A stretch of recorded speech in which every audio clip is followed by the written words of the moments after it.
especially because my mother loves his Facebook page and will send me lots and lots of George Takei. Welcome to Keep It Fictional, a weekly podcast for book lovers by book lovers. Build your to-be-read list with Sadie, Liz, Virginia, Fiona, and Corrine from the Port Moody Public Library. Warning, this podcast contains strong opinions and may cause an increase in your library holds list.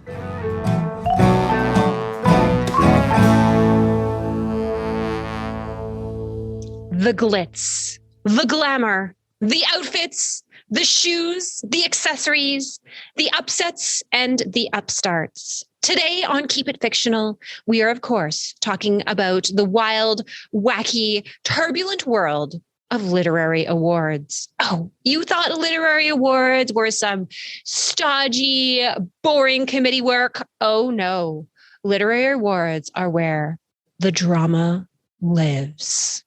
Today on Keep It Fictional, I am joined today by my book friends, Virginia, Fiona, and Gabriel, as we discuss some of our favorite book award winners. Now, of course, there is a multitude of book awards for any flavor or genre of book that you might like. If you're a mystery reader, you might like the Edgar Awards, named after Edgar Allan Poe.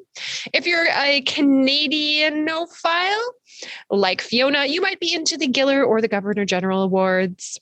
If you're a kids library enthusiast, it might be the Newbery Award.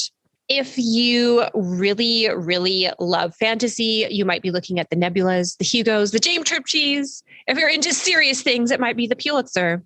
But of all the literary awards, I think I have some very definite favorites that every year I make sure to look up and see who has won. One of them is the Weird Ass Picture Book Award, given by two children to the picture book with the weirdest title, some of the winners being Cowboy and Octopus, and the seminal classic, The Boy with Two Belly Buttons. There is also the Diagram Prize for the oddest title, some of which have included Oral Sadism and the Vegetarian Personality, the Big Book of Lesbian Horse Stories, and How Tea Cozies Changed the World. However, the award that definitely has my heart that I look forward to every year is unfortunately canceled, but you can go and look through the archives of it. It is the Bad Sex in Fiction Awards given out by the Literary Review, where they go through all of the offerings of carnal pleasures in the literary world and pick out some of the very choice descriptions of different things.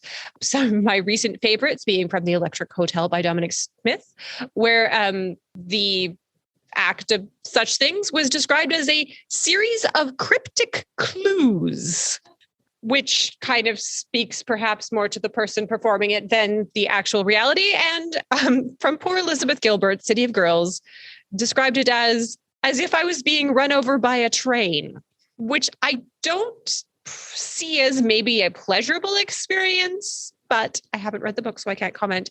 Any further quotes are absolutely not appropriate for me to be saying in a workplace setting, but I absolutely suggest that you go out and find these gems of writing. So I have to ask my book friends today, do you have a particular favorite literary award that you always look forward to or that you always make sure to check when the winners are announced? Let's start with Virginia. I don't know if I have a specific favorite, but probably some of the science fiction ones, I would say. Lately, I've discovered that I really enjoy a lot of the Arthur C. Clarke Award winners. I don't know why. They're all a little weird, a little strange. It's just they're science fiction, but also have like really bizarre things in it. So I feel like that's kind of lately what I've been looking to see what other books have won that award previously and trying to check those out. So yeah, of course, like my favorite now is the National Book Award because Charles Yu won. So it became my favorite just because of that. But other than that, I don't know. Like I feel like for a lot of these awards, generally, like I'm more like, that's not what should win, like that's kind of what my feeling usually is. So I look for them so that I can be like, no, something else is better. That's usually what I look for the award list for. So that's fair. I think every year when the Newbery and Caldecott are awarded, we always have a, shall we say, robust discussion about their choices. Yes, and it is done by committee, and every committee is influenced by the people and personalities on it or different forces in that year. But sometimes, when you see something that you would consider a lot better and something else wins the award, it's a little galling, shall we say. And you really want to go up to each of the committee members and be like, so take me through this. Walk me through why that is a good book. But yes, the National Book Award, which when we're talking about national, it's the United States. They have categories for fiction, nonfiction, young adult, writing for children, poetry, and they are always great choices. As Virginia mentioned, Interior Chinatown, a masterful, masterful book. And they always choose something that you can really chew on. A book that is really worthy of an award, because of course with awards come money, with awards come recognition. So they kind of lift these books up and they always do really interesting choices. All right, Fiona, what about you? What's the award that you look forward to? I'm a little bit aloof when it comes to awards. I've started to pay attention a lot to the Audies, which are for audiobooks. I drone on and on about how great audiobooks are, and it is cool to see it. It's, they do it specifically for the audiobook edition. So it's not about the written one, but about production, and there's different categories in that. But Hugo Award and the Caldecott Award hold a lot of weight for me. Again, I'm not necessarily versed, but I see it and I'm like, oh yeah, yep, that's a good book. I see that little sticker and I pick it up. Nice. And again, you bring up a really important point that there's audiobook and reading an audiobook is an art form unto itself. It is not just reading the book. It is an entire performance. So, okay, I'll maybe in my slow toe dipping into audiobooks, maybe I will try giving one of those award winners a try when I have a spare 17 hours on my hands. All right. Next up, Gabriel, what about you? Is there an award that you always pay attention to? Well, I thank you for phrasing it like that, Corrine. I would say the video game awards, because I get something out of the winner. When the video game awards come out, the game of the year will give you all of the downloadable content that came out through the year for a pretty good price. The book awards really give nothing to me. In fact, I would say that usually it's actually a little bit annoying to me to walk in, potentially consider purchasing a book, and half the title is taken up by this thing that they decided to put on it that says winner of this or now a major motion picture. And I'm like, there was art here. There was art and now it's gone. So generally speaking, I would say I do not pay attention to book awards. I understand their purpose and I understand why they are useful. Really have not even looked at what they are meant for until this particular podcast episode. I suppose I sometimes look at things like Stonewall, but really didn't know anything about them. Don't even follow. I'm also a big movie fan. Don't even follow things like the Oscars. But the video game awards, they give something to me. And then I get to feel superior online when I talk to other people. So I think maybe if I can start incorporating that into my discussions with other people of, I would say, quality, literary taste, maybe then I can have something under my belts, especially because I only really started reading regularly when we started doing this podcast. So, anything that helps me feel a little bit more connected to the community, and I'm not just secretly also continuing the Thrawn books in the background and am actually branching out into things of quality. I think that's good. So I might start paying attention to some literary awards, but really I think if they could maybe give me an extra chapter or something once the literary award for the book comes out, then maybe I'll take it a little more seriously. So thank you for that question, Corey. And thank you for your refreshing honesty. I also love that you object to book awards on an aesthetic level. And it just messes with the cover aesthetic. So very unnecessary, very unnecessary. All right. Well, knowing all of this, that we have some people that follow awards and some people that don't, I am very excited to see what everyone chose as their award-winning book. So we left the field totally open.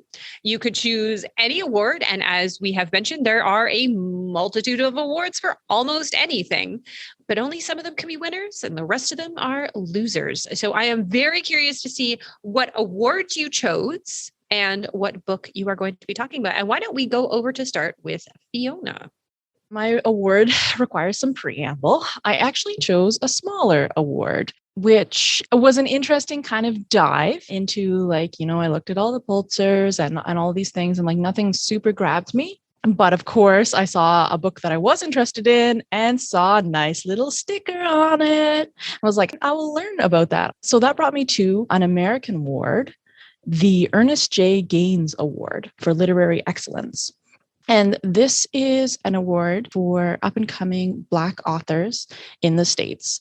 And, it kind of gave me a little thinking oh, well, what does it mean to get one of these little awards? Why do they exist? And like Corrine brought up beforehand, there are often cash prizes involved, which of course helps that author to continue their craft. So this one comes with a $15,000 award.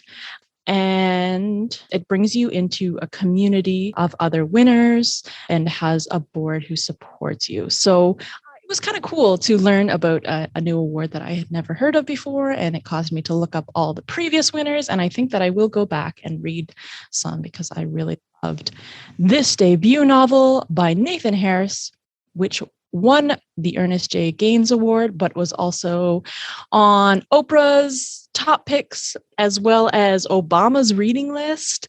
And then it was longlisted for many of the larger awards. This is The Sweetness of Water, which is a historical fiction set during emancipation.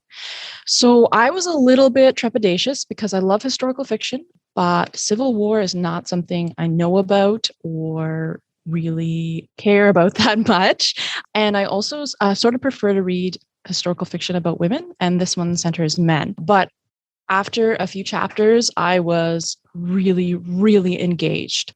It's a fairly linear narrative, and I would definitely recommend it to people who enjoy classics. So it sort of gives a new perspective on some of the classics that you might have enjoyed, Harper Lee or Steinbeck. It really has that feeling, but of course is new and fresh.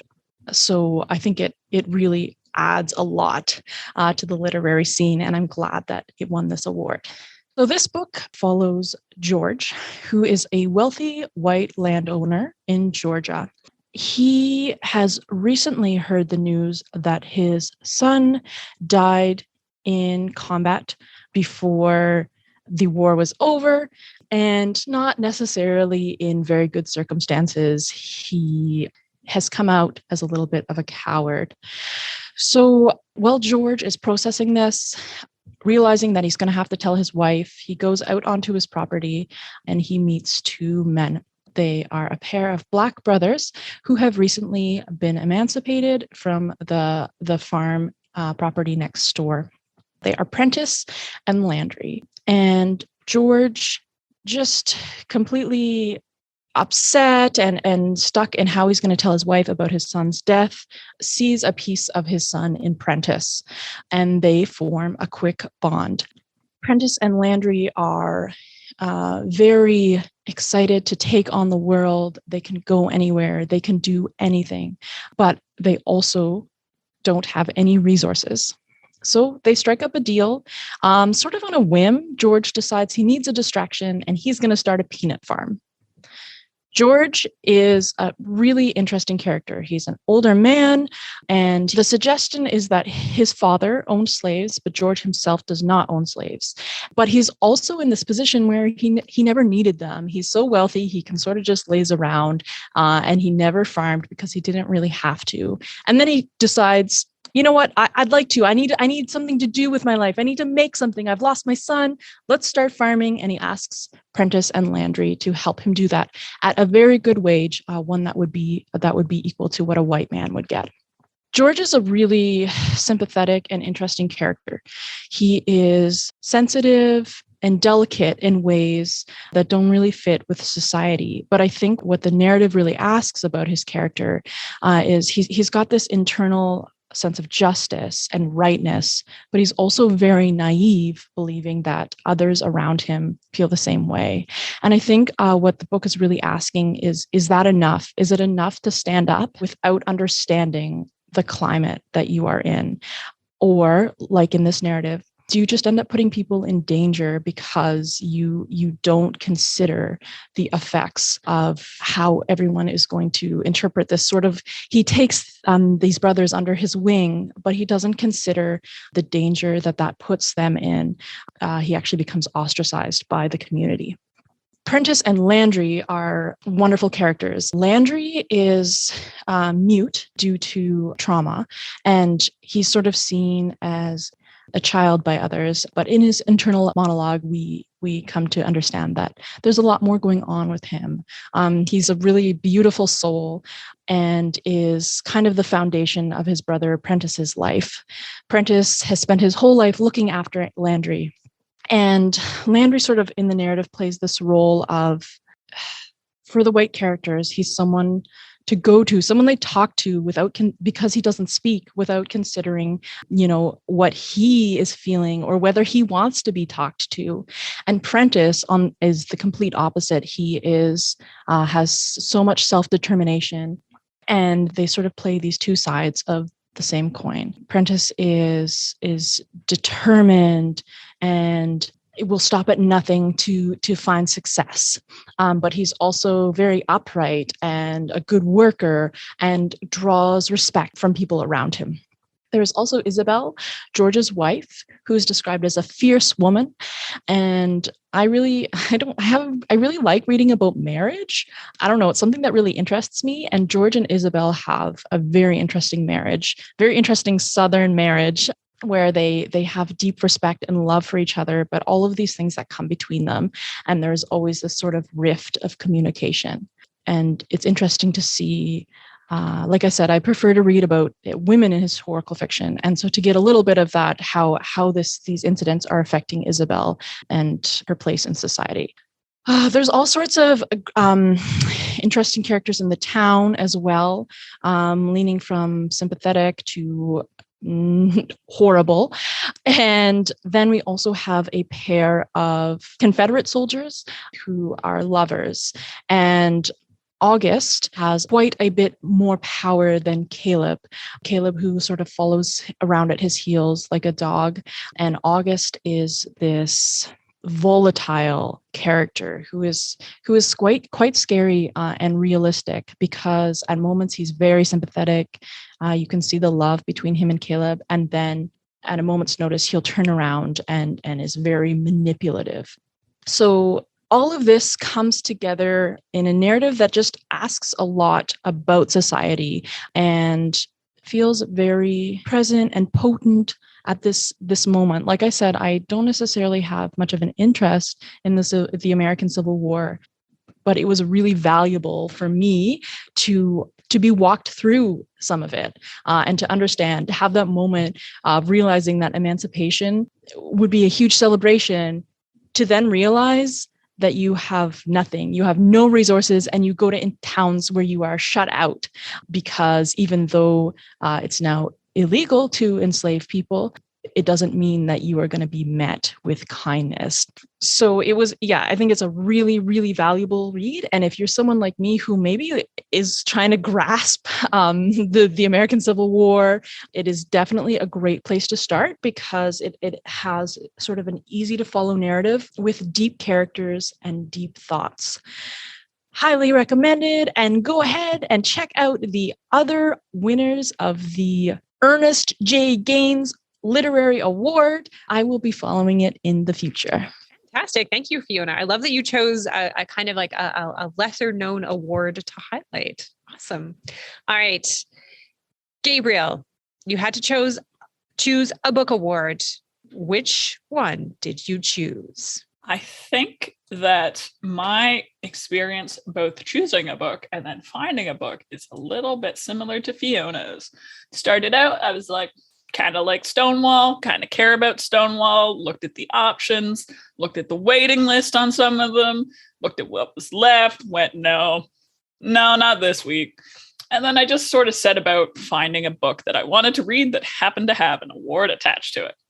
So the book that I chose is They Called Us Enemy by George Takei and Justin Eisinger, Stephen Scott with the art by Harmony Becker, because it is a graphic novel. So this book won a few different awards. I think the most prominent of the awards that it won was the American Book Awards. And if folks don't know what the American Book Awards, they're books that are supposed to represent American literary community as a whole. It's also a sort of odd book award in the sense that it's kind of authors supporting other authors. And the process for picking them is mostly just that everything's accepted. It's just kind of like you win if a bunch of other authors are saying, hey, this one's really good. And so it's less about panels, I would say, and more about the literary community. And so They Called Us Enemy won in 2020. And it won a few other awards. One of them is the Dwayne McDuffie Award for Diversity in Comics. And Harmony Becker's art also won the Divisional Reuben Award for Excellence in the Field of Graphic Novels from the National Cartoonist Society. So They Called Us Enemy follows the story of George Takei's family as they are uprooted from their life after the bombing of Pearl Harbor. The US government declared war on Japan and decreed that all people of Japanese descent living in America were enemy aliens. So they were taken from their homes, forced to give up all their possessions and savings, and had to travel great distances in unsanitary and inhumane conditions to reside in what at the time would have been called internment camps. These camps were fenced in with barbed wire, they were cramped, they were patrolled by men with guns. George Takei was 4 when his parents, his sister, his brother, were taken from their 2-bedroom home in Los Angeles and packed onto a train where his father told him they were going on vacation. The love that his parents have for their children is really clearly shown in the book, especially because of how well they sort of managed to shelter George and his brother and his sister as well, but his sister was quite young when it was happening. So mostly George and his brother from the truth of the situation. He assumes that the tags meant to keep track of the members of his family are just train tickets. He thinks it's normal to pull down the blinds on the windows when the train passes through a town. And he doesn't quite understand why the people around him seem to be crying. The journey is explored through the perspective of like this very positive and hopeful but naive child, as well as the grown man who understands the injustices that he experienced looking back on the journey. It shows the roots of trauma that many Japanese Americans who went through this process share. But it doesn't, I would say maybe because of the context and the way that it was written, it doesn't really delve too deeply. It sort of shows what was happening. But because it is George Takei's story in particular, and he had a very different experience than maybe his father would have going through it. Eventually, the Takei family are allowed to leave the internment camp with other families after the war. I would say a lot of this I wouldn't consider spoilers because in the same way as like Fiona's story, it is something that really delves into a particular historical period. So some of this you would just sort of know happens in a general sense if you know anything about Japanese internment. So they struggle as they're released into society after having been subject to horrible living conditions and stripped of their resources. And the after portion does include meeting some important figures in Takei's life, and as well as important historical figures, including him meeting Gene Roddenberry and his role on Star Trek as Hikaru Sulu. The graphic novel really explores like a lot of the conversations that George Takei had with his father, actually, which I thought was really interesting. As they kind of unpack that shared experience and start to really understand what that meant for how the two of them understand what happened to them, but also how they understand America. George and his brother Henry were both named after British kings. It's really interesting to see, even as an adult, and like the absolute anguish that his father would have gone through, the way that he sort of makes sense of his world and the way that influences and that changes the way that George Takei perceives what happened and the way that he wants to tell his story. In part, it's also set across the backdrop of the civil rights movement and fights for racial justice and legal change for Black Americans.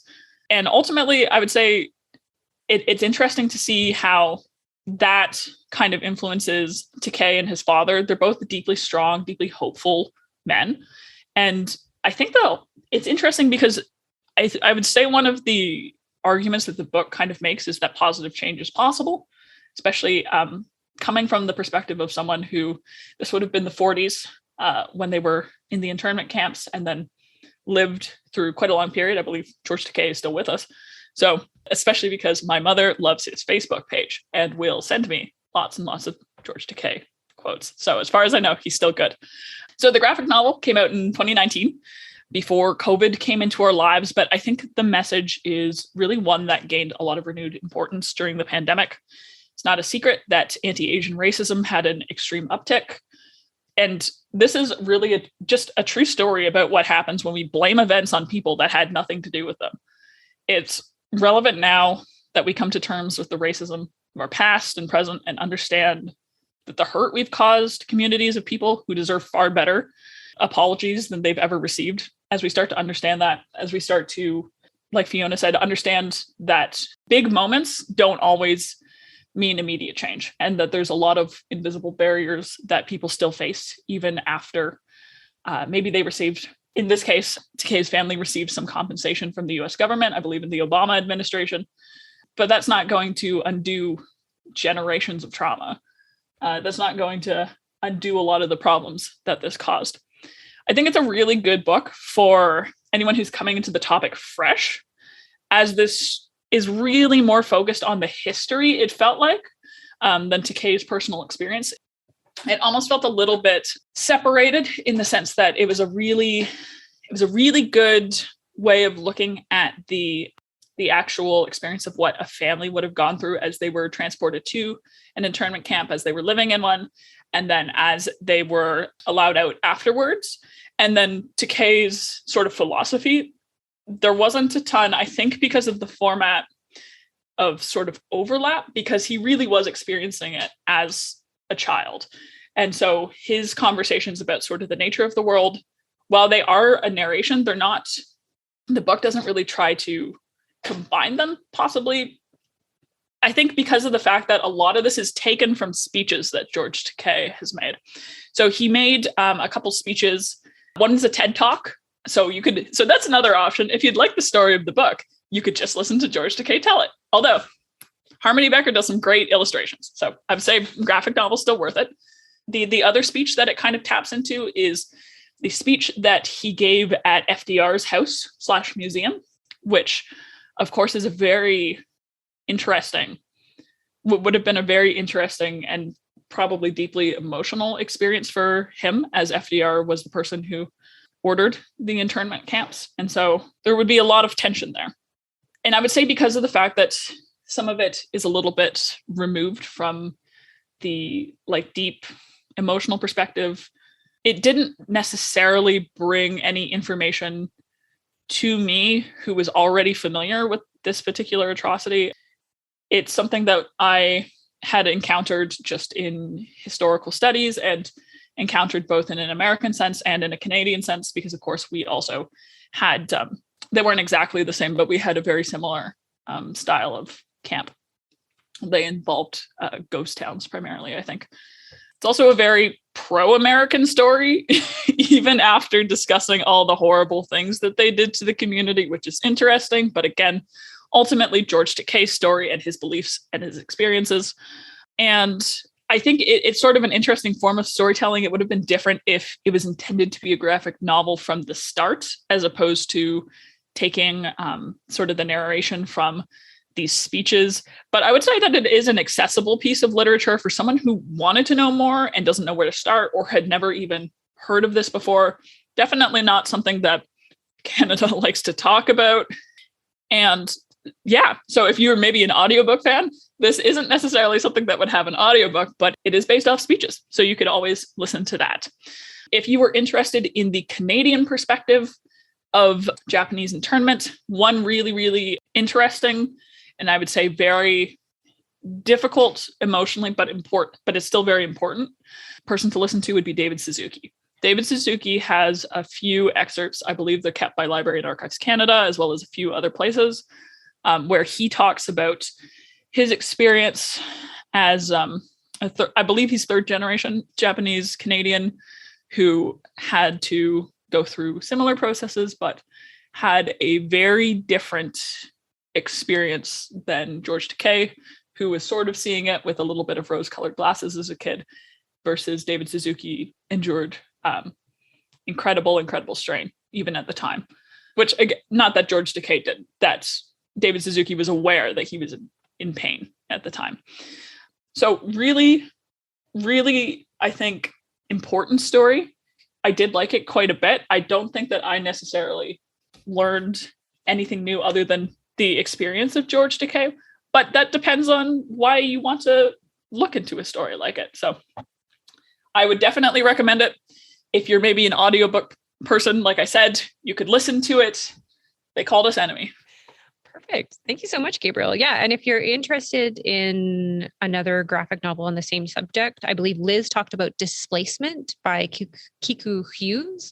It was Fiona. It was Fiona talked about it, which is another really excellent graphic novel. If you're interested in another Canadian perspective, of course, we have to mention Obasan by Joy Kogawa, who is a Vancouver author who has written kind of like the seminal book Obasan, and the rest of her work is incredible and powerful. And maybe it was Liz that talked about We Are Not Free by Tracy Chi, or maybe just Liz and I talked about that book, which was another recent book that was fantastic. And all award winners. That's the wonderful thing about awards, is that they kind of lead you to different books once you get interested in them. All right, Virginia. What award did you choose? And what book will you be gracing us with? Well, definitely taking a completely different turn from in terms of subject and also the kind of award that I have. Feel like I need to represent a science fiction fantasy horror award, of course. I have chosen the Locus Award, and I chose this one because it's an annual award that is given to the best in the genre, science fiction, fantasy, and horror. The best novel, best novella, best first novel, best short story, best anthology, best editor, best publisher, and so on and so forth.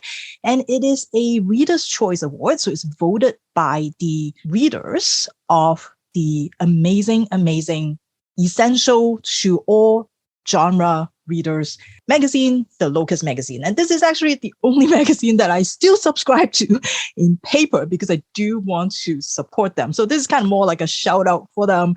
You can read a lot of the articles online, their book reviews. So if you are interested to learn more about like titles that you may not have heard of, this is a great source for that. But in the magazines themselves also have a lot of other cover stories that has to do with sort of that science fiction, fantasy, and horror genre. So for anyone who loves those genres, I would highly, highly recommend you to check out at least their website, if not their magazines.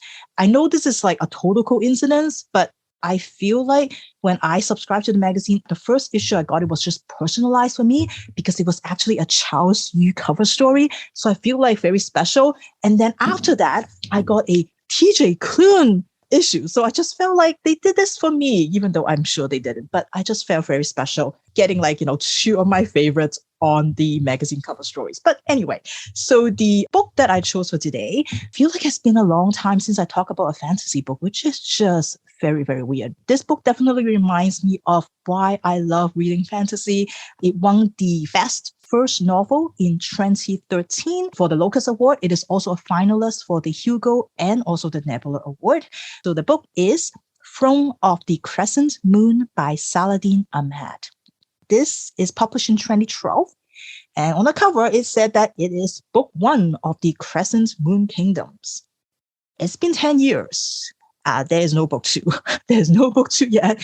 And according to the author, he doesn't know. He doesn't know. Maybe there will be one sometime in the next decade, but he doesn't know. He doesn't know whether this is going to come out or not. So I would say read it as a standalone for now. Just assume that there's no other book. And the story does wrap up in the end. So even though it is allegedly a series, you can probably read it just on its own. And it's not like you're stuck with a cliffhanger. So at least there's that. If you are a fan of comics, you'll probably recognize the name of Saladin Ahmed. He is the author and the writer for many of these Spider-Man, Miles Morales comics, also the Ms. Marvel comics. So that might be where you have heard his name before. And it seems like that's where he's focusing on his career on right now. But this is an amazing fantasy novel. And I really hope one day we'll see something else from him. So this is a classic sword and sorcery kind of tale that are set in the Middle East. So back in 2012, I'm sure it is a very refreshing take on the whole genre, given that a lot of the books that we have had is all very centered on sort of a Western mythology, whereas this is completely different. So our story featured Dr. Abdullah Maxlud, and he's not a doctor of medicine, but he is a ghoul hunter. In this world, there are many kinds of ghouls. They are all created by the bad mages who wanted the ghouls to do their bidding. And these ghouls could be made from many different things like bones or sand, and the skin ghouls, especially terrifying. And they are all animated by blood magic from these mages. They're kind of like zombies, but a lot smarter and a lot faster and a lot more terrifying. Dr. Abdullah is one of the very few people left, kind of last of his kind, that has the training to fight and destroy these ghouls. It's a bit of a lost art.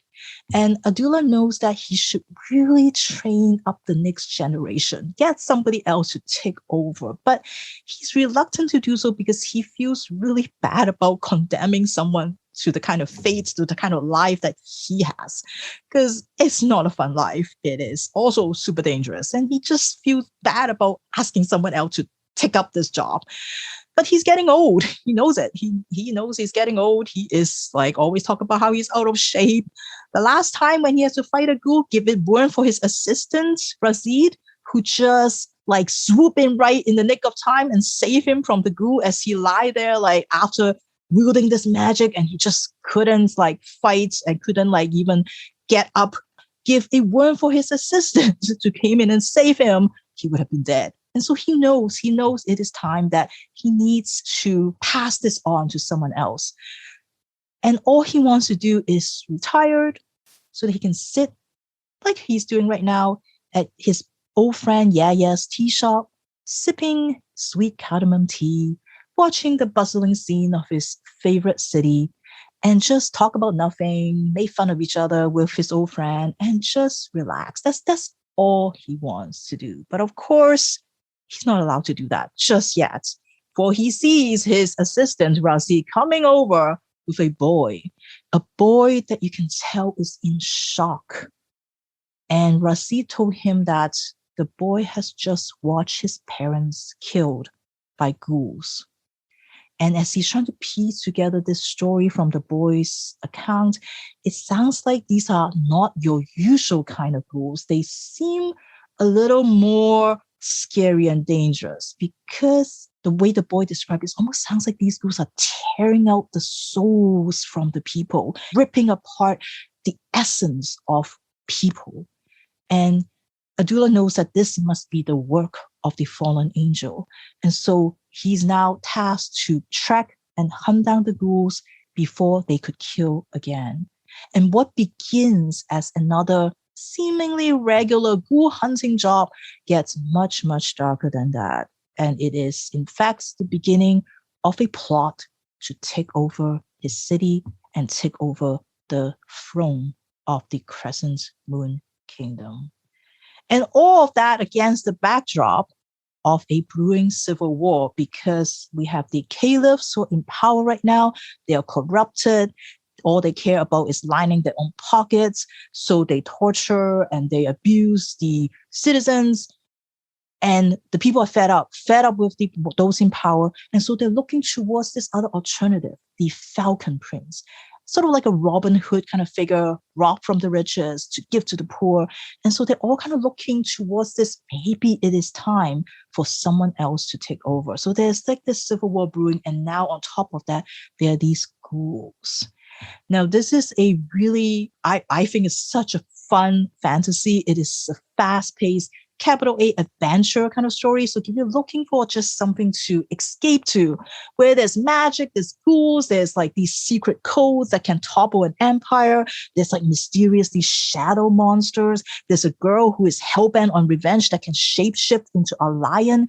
If you're just looking for all that fun adventure stuff, this is it. I would highly recommend this. But of course, a good plot also has to be anchored by a great cast of characters. And what I love about this is that you got the protagonists. They are like aging protagonists, which is a little different from what you normally get from a fantasy. These are people that have done it already, and now they are ready to retire. They're ready to get out of here. And they're not quite cut out for the job anymore. They get really tired. They get out of breath whenever they have to chase down a ghoul. They're not quite equipped to deal with all the terrors of the world anymore, but yet they're still stuck because there's still the job and they still have to do it. I also like sort of that difference between Adula, who is this like really jovial uncle who like jokes around, who doesn't seem to take anything seriously, even though you know that he cares deeply, not just about the people and his friends, but also the city that he loves in. He loves the city and he would do anything to protect it. But he's just always joking around. And that sort of is a good foil for his assistant, a dervish, Rashid, who is serious, who is uptight, who just know how to follow the rule. He has no idea how to deal with the real world, deal with like feelings and emotions. He seems like he has none of those. It's like he doesn't understand gray area. Everything's just black and white for him. And he reminds me very much of a lot of the heroes in a lot of the Chinese martial arts novels. They're also very like, they're just so like tunnel vision. This is the right thing to do. And they're all for like fighting for justice and they just ignore everything. And they look so silly sometimes because they have this one track mind. And of course, throughout the story, he's going to have to develop a little bit to realize that not everything in the world is black and white.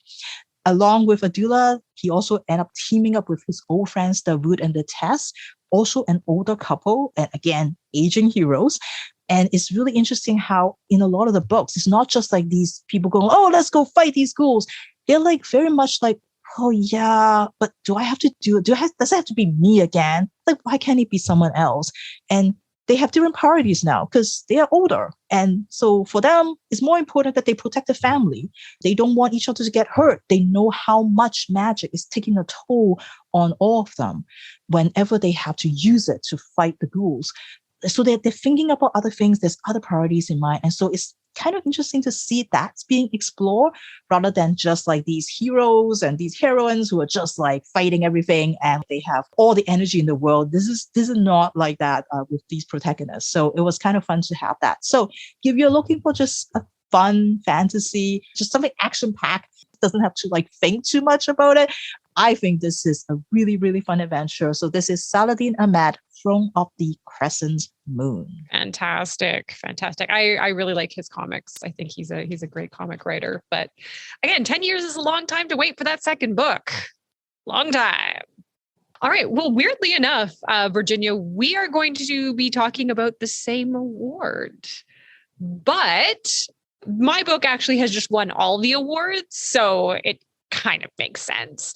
My book had won the Hugo, the Nebula, a Lotus Award, an ALA Alex Award, and any award that it didn't win, it was definitely nominated for. So yes, I am going to talk about a science fiction and fantasy book. Very strange, but I know that this is actually one that Virginia hated. So we're still okay. The universe is still correct. Everything is fine. Because even though it is a genre that we sometimes coexist on, it is a book that I know she hated and I really loved. So sometimes children fall into rabbit holes. Sometimes children and their little dogs are picked up by tornadoes and transported into fantastical lands. Sometimes they might fall down an old well or go through a wardrobe and find themselves in a magical land that needs them. Those children are the chosen ones, the champion, the golden child, the one person who can right everything wrong with a magical fairyland. But what happens when that child defeats the evil lord? Banishes the wrongdoers, cleanses the land, good and righteousness reigns again, everything is set right. What use does a magical land have for a child that has been used up? What is the purpose of a chosen one when they have served their purpose? The door that opened to that miracle child, the child that was needed for a specific purpose, that was chosen from amongst all the children out there. When that door opens to their fairyland, and they step through it, the door opens again to send them back. And for some children, this is a blessing. For some children, their time in this fairyland has been awful and has demanded so much from them, and blood has been shed or sacrifices have been made, that going home is the reward that they wanted. For other children, after they complete their quest, they really have nowhere to go. They might be outsiders in their own family. They might be misunderstood. Why would they want to go back to a world that doesn't understand them and doesn't want them? And whether they want to or not, after they step through that doorway into the mundane world again, they have been changed. They have been altered or touched by their experience. They might be in the body of a child, but they have experienced things beyond most adults can. And so where do they go? Well, most of them end up at Eleanor West's home for wayward children, a beautiful ramshackle mansion that has a little sign on the door that says, no solicitations, no visitors, no quests. And so many of these children from these stories come to this place to try and heal, to find each other and talk about their experiences with the only other people in the entire world that understand them, the people that have been through this before. There are children like Nancy, who longs to be silent and still and gray, who disappeared from her parents' colorful world into an underground land of the dead inspired by Hades and Persephone. Or for Cade, who was put into a land of goblins and fairies and adventures. Or Jack and Jill, who ended up in a very dark world indeed, full of vampires and werewolves and mad scientists. All of these children have lived this other life and have been brought back most unwillingly to where they have come from. For some children, maybe a door will appear to them once again, and that land will beckon them back to go to their real home. But for others, they are stuck in a mundane world that doesn't understand them. This is a series of books by Seanan McGuire, The Wayward Children. And this is a series of small novellas, each one of them featuring on the story of a different child that has gone through this experience and what they have lived through and what they're going to live through. The first book in the series is called Every Heart a Doorway. And it is Nancy's story as when she comes to the school, she brings with her or ignites within her a darkness. A series of murders start happening at the school, and Nancy and the rest of the children have to figure out who is trying to destroy the one safe place they have in the mundane world. These are beautiful, poetic, literary stories. And for someone who loves children's literature and who loves fantasy children's literature, it really is a wonderful take on the psychology of why we find those stories appealing. Why do children want to escape from the real world into a fantasy world? You can see it as a metaphor for being LGBTQ+. You can see it as a metaphor for escaping abuse. It's a really beautiful, symbolic story that Seanan McGuire is telling in the first book. So if you are someone who enjoys a lot of metaphors, just like a ton of metaphors, tons of metaphors and symbols, flowery writing, and also novellas, because they're very short. I believe this one is only 173 pages. So it's a nice sit down read that's really beautiful and wonderful and has fantastic writing. I would heartily recommend that you pick up the first book in the Wayward Child series by Seanan McGuire, which has won, I think, rightfully so, all of the awards that it was nominated for. Take that, Virginia. Take that. That's going back to what we said earlier. You know how when the award winners go up, you're like, why? Why? Well, what would a show about award winners be without a little bit of drama, without just like a teaspoon of drama? So we're bringing it there, and that Virginia's wrong and I am right. But We are so thankful that you have joined us. We hope that you maybe learned some new awards that you can follow up on, or some fantastic new books that you can travel up and open to. If you're ever looking for suggestions about different awards or want to find different award winners, you can definitely ask us at the library, or check out our website, which usually has the awards listed in there somewhere. And all right, my committee of readers, can we agree, though, that this episode has come to an end? Award season closed, everyone. Have a wonderful day, and thank you from all of your book friends at the Port Moody Public Library. Bye-bye. Thank you for listening. If you like our show, please tell a fellow book lover about it. You can find a list of all the books we discussed in our show notes. Join us next week for another fun book chat. Until then, keep it fictional.